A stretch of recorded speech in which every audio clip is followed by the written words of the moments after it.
Hello my dear students, welcome to तरह sir classes. आज आपके लिए लेकर आए हूँ क्लास 12 की पेंटिंग सब्जेक्ट से राजस्थानी स्कूल ऑफ आर्ट के कुछ बड़े इंपॉर्टेंट मल्टीपल चॉइस क्वेश्चंस। और ये भी कहना चाहूँगा, अगर आप मेरी video for the first time देख रहे हैं तो आप कमेंट सेक्शन में ज़रूर बताइएगा अगर आपको किसी और सब्जेक्ट की भी रिक्वायरमेंट है। जैसे अभी ये रिसेंट में एक जियोग्राफी के लिए आया था, क्लास 12 की वाइवा बेस्ड क्वेश्चंस के लिए मेरे पास एक डिमांड थी। लेकिन मैं चाहूँगा आप फ्री माइंड होकर अपनी कोई भी आपको कोई डाउट है, प्रॉब्लम है, आप बता सकते हैं।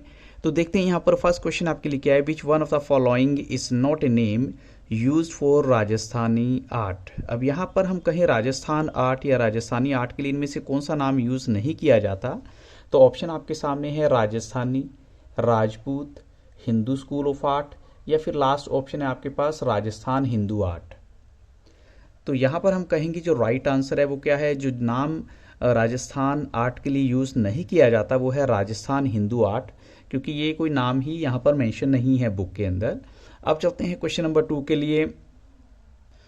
यहाँ आपको ये बताना है जो Rajasthani school originated primarily as, अगर मेन तौर पर देखा जाए तो राजस्थानी स्कूल की उत्पत्ति या बिगनिंग हुई थी एक मिनिएचर आर्ट के तौर पर, या एक म्यूरल आर्ट के तौर पर, या फिर एक वर्चुअल आर्ट के तौर पर, या फिर एक मिक्सचर आर्ट के तौर पर।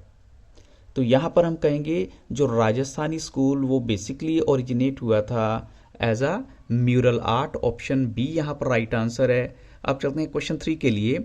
विच one of the following places did not come under the control of Mughals till last, यानी लास्ट तक देखें तो मुगल्स के कंट्रोल में इनमें से कौन सी जगह नहीं आई थी राजस्थान की, वो एक जगह आपको बतानी है। जोधपुर, या फिर अंबर, या फिर बीकानेर, या फिर मेवाड़।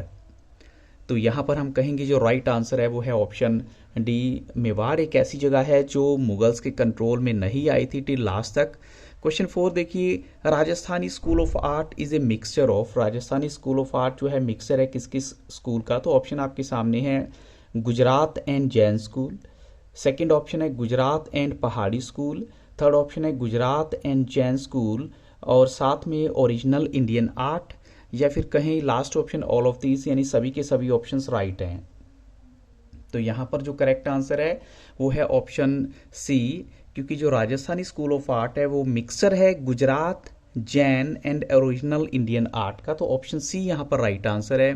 अब चलते हैं क्वेश्चन 5 के लिए। The state Kishangarh is surrounded by which one of the following state groups, इनमें से कौन सी स्टेट ग्रुप से, यानी जो इनमें से जैसे आपके पास 4 ऑप्शन गिवन होंगे तो कौन सी स्टेट्स ऐसी हैं जिनसे वो घिरी हुई है वो जगह किशनगढ़। तो ऑप्शन आपके सामने है जयपुर, जोधपुर, अजमेर, या फिर कहीं जयपुर, जोधपुर, बीकानेर, जयपुर, जोधपुर, उदयपुर, या फिर जयपुर, जोधपुर और अंबर। तो यहाँ पर जो राइट आंसर है वो करेक्ट आंसर है, यानी किशनगढ़ जो है वो जयपुर, जोधपुर और अजमेर से घिरा हुआ है। ऑप्शन ए यहाँ पर राइट है। अब चलते हैं क्वेश्चन नंबर 6 के लिए। स्टेट ट्रू एंड फॉल्स, आपको ये बताना है ये स्टेटमेंट ट्रू है या फॉल्स है, तो ऑप्शंस नहीं है। The palace of Kishan Singh is situated on the bank of a beautiful lake, जो किशन सिंह हैं, राजा किशन सिंह आप कह सकते हैं, उनका जो महल है वो कहाँ पर स्थित है, एक ब्यूटीफुल लेक के किनारे। क्या ये स्टेटमेंट सही है, तो हम कहेंगे yes of course this statement is absolutely true, ये ट्रू स्टेटमेंट है। अब चलते हैं क्वेश्चन 7 के लिए। Which one of the following statement is not true about Raja Sawan Singh, इनमें से कौन सी स्टेटमेंट राजा सावंत सिंह के बारे में सही नहीं है, तो ऑप्शन आपके सामने है he was a scholar of Hindi, Sanskrit and Persian. हम कहेंगे ये तो ऑप्शन बिल्कुल राइट है, इसलिए जो है इसको हम नहीं छेड़ेंगे। नेक्स्ट है he had expertise both in music and painting, तो ये स्टेटमेंट भी बिल्कुल सही है। ऑप्शन सी है ही वॉज ए पोइट, वो एक पोइट थे, या फिर नन ऑफ दीज, या इनमें से कोई भी स्टेटमेंट ऐसी नहीं है जो उनके बारे में ट्रू है। तो हम कहेंगे यहाँ पर जो राइट आंसर है वो क्या है, नन ऑफ दीज है, क्योंकि सारी की सारी स्टेटमेंट जो हैं वो ट्रू है उनके बारे में। तो ऊपर वो क्वेश्चन पूछा गया कौन सी ट्रू नहीं है, तो हम कहेंगे कि यहाँ none of these correct answer है, क्योंकि सब कुछ जो उनके बारे में कहा गया वो बिल्कुल सही है। अब चलते हैं क्वेश्चन नंबर 8 के लिए। Who among the following was also known as Nagaridas, इनमें से किसको जो है नगरीदास भी कहा जाता है, तो ऑप्शन आपके सामने है राजा राज सिंह, राजा किशन सिंह, राजा सावंत सिंह, या फिर राजा उदय सिंह। तो यहाँ पर जो राइट आंसर है वो है ऑप्शन सी राजा सामंत सिंह उनको कहा जाता था, राजेंद्र नगरीदास को। अब चलते हैं क्वेश्चन 9 के लिए। In which year did Raja Samant Singh die, यानी किस साल उनकी डेथ हुई थी? तो ऑप्शन आपके सामने हैं, इन 1765, 1764, 1789 या फिर 1768। तो यहाँ राइट आंसर है ऑप्शन बी, उनकी डेथ हुई थी 1764 में। और उसके बिल्कुल नेक्स्ट ईयर ही जो है जो राधा बनी ठनी है उनकी भी डेथ हो जाती है, जिनके साथ इनकी शादी हुई थी। मारू रागनी वॉज पेंटेड बाय, यानी जो पेंटिंग है मारू रागनी, वो पेंट करने का क्रेडिट किनको जाता है? तो ऑप्शन आपके सामने है, साहिबदीन, दाना या फिर नूरुद्दीन या निहाल चंद। तो यहाँ पर हम कहेंगे जो मारू रागनी पेंटिंग है उसको पेंट करने का क्रेडिट जाता है साहिबदीन को। ऑप्शन हम कहेंगे ए यहाँ पर राइट है। अब चलते हैं क्वेश्चन नंबर 11 के लिए।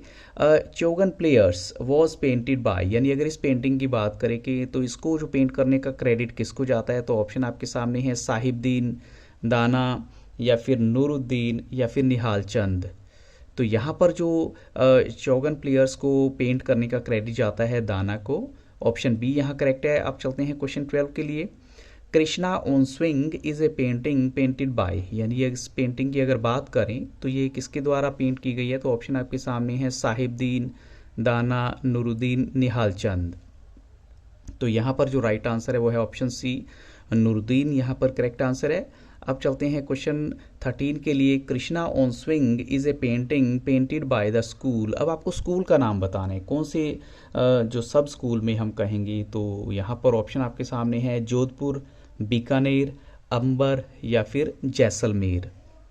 तो यहाँ पर जो सब स्कूल की बात की गई है या कौन सा स्कूल है वो है बीकानेर। बीकानेर स्कूल में आती है ये पेंटिंग कृष्णा ऑन स्विंग। अब चलते हैं क्वेश्चन 14 के लिए। Radha Bani Thani is a painting painted by, Radha Bani Thani painting को बनाने का क्रेडिट किसको जाता है? तो ऑप्शंस हैं फिर से आपके सामने, साहिबदीन, दाना, नूरुद्दीन या फिर निहाल चंद। तो यहाँ पर राइट आंसर है Nihal Chand, option D correct है। अब चलते हैं क्वेश्चन 15 के लिए। Radha Bani Thani is a painting painted by the school. अब वो स्कूल का आप नाम बताइए। तो ऑप्शन आपके सामने है, जोधपुर, बीकानेर, किशनगढ़ या फिर जैसलमेर। तो यहाँ पर जो राइट आंसर है वो है ऑप्शन सी, किशनगढ़ स्कूल के अंडर आती है राधा बनी ठनी। अब चलते हैं क्वेश्चन 16 के लिए। भारत मीट्स रमा एट चित्रकूटा, ये एक पेंटिंग है जिसको पेंट किसने किया था या उनको बनाने का क्रेडिट किसको जाता है? तो ऑप्शन आपके सामने है, गुम्मन, दाना, नूरुद्दीन, निहाल चंद। तो यहाँ पर लास्ट ऑप्शन निहाल चंद है। अब बताइए यहाँ पर राइट आंसर क्या होगा? तो हम कहेंगे जो करेक्ट आंसर है वो है ऑप्शन ए, इस पेंटिंग को बनाने का क्रेडिट जाता है गुम्मन को।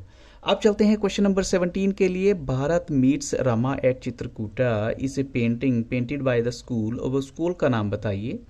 जयपुर, बीकानेर, किशनगढ़ या फिर जैसलमेर। तो यहाँ पर राइट आंसर क्या है? ऑफ कोर्स यहाँ पर राइट आंसर है जयपुर, ऑप्शन ए यहाँ पर करेक्ट है। अब चलते हैं क्वेश्चन 18 के लिए। Which small painting has 49 figures in the centre of the painting, यानी 49 फिगर्स हैं। ऐसी कौन सी पेंटिंग है? वो स्मॉल पेंटिंग है लेकिन 49 फिगर्स हैं। तो ऑप्शन आपके सामने है, राधा बनी ठनी या भारत मीट्स रमा एट चित्रकूटा, मारू रागनी या कृष्णा ऑन स्विंग। तो ऑफकोर्स हम कहेंगे यहाँ पर जो राइट आंसर है वो है Bharat meets Rama at Chitrakuta, option B correct है। अब चलते हैं क्वेश्चन नंबर, यहाँ पर क्वेश्चन तो ओवर हो गए हैं लेकिन आपको बताना चाहूँगा एक इम्पॉर्टेंट इन्फॉर्मेशन, आप इस बात को नोट कीजिए। जितने भी पेंटिंग्स यहाँ पर बताई गई हैं राजस्थानी स्कूल ऑफ आर्ट में, उनकी जो कॉटेसी है, जैसे आप पेंटिंग की डिस्क्रिप्शन भी आपको देनी होगी, तो कॉटेसी सबकी क्या है? The national museum new Delhi है, वो आपने लिखना है यहाँ पर। और दूसरी बात, इनका जो मीडियम है वो क्या है? टेम्पेरा यहाँ पर बोला गया, यानी वाटर कलर। और वाटर कलर हमेशा कहाँ पर यूज़ होते हैं? पेपर पर यूज़ होते हैं।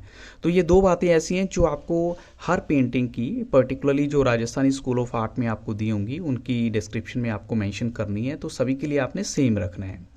और इसके अलावा फिर से एक बार आपको बोलूँगा, आप डिस्क्रिप्शन बॉक्स को ज़रूर देखिएगा, और अगर आपको किसी भी तरह का कोई डाउट है तो आप विदाउट एनी हेजिटेशन आप मुझे बता सकते हैं, मैं आपकी हर पॉसिबल हेल्प करूँगा। सो अगर वीडियो अच्छा लगा हो तो लाइक, शेयर और सब्सक्राइब करना मत भूलिएगा। Thank you very much and have very nice day.